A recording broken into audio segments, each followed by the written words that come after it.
Hello everyone, today we talk about forgiveness.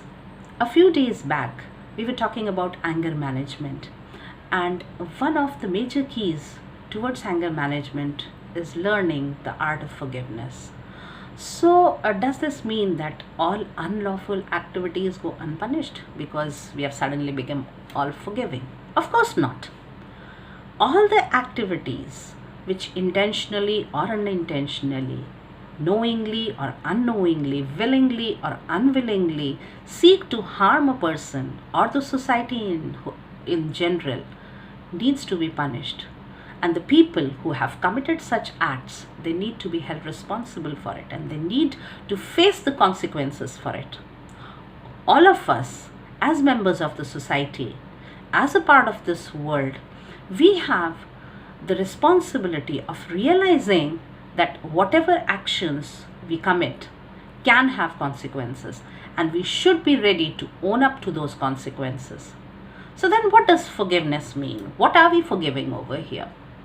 The key word here is not what, but who. The acts, if they are heinous, criminal, and if they are harming, they should not be forgiven. But the people should be.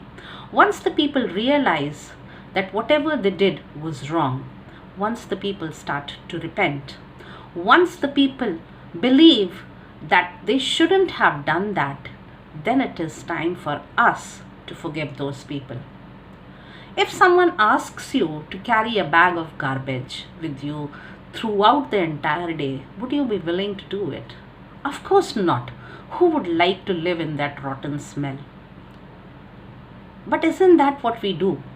We carry on the rotting garbage of resentment, grudges, anger with us throughout our lives, blaming people for the miseries in our life, when in actuality, it is us who is responsible for bringing all that unhappiness in our lives. So forgiveness is not for anybody else, but it is for us, for ourselves to be free. It is for us to live a life in which we can breathe easier.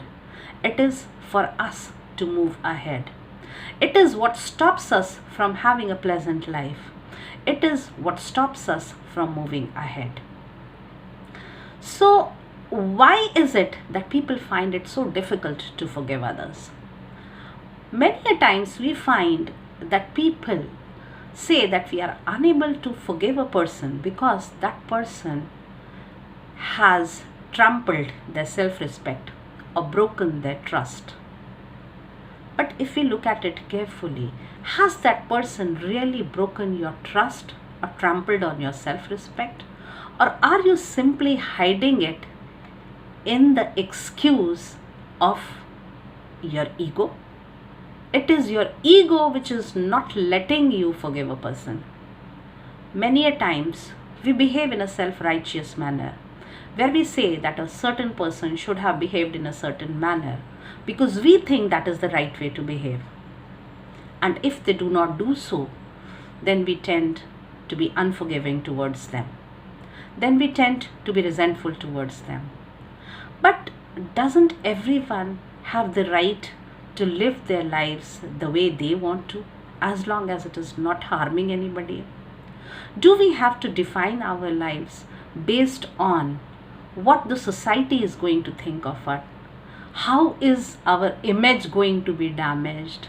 How is it that we are going to face the condemnation from the society or the look of inferiority from the society just because we accepted certain acts, just because we forgave someone who did not behave in the way we wanted them to behave? Do you really want to live that life? Learn to forgive yourself first. Everyone has their own perspectives. Learn to forgive them as well. Learn to live with the differences.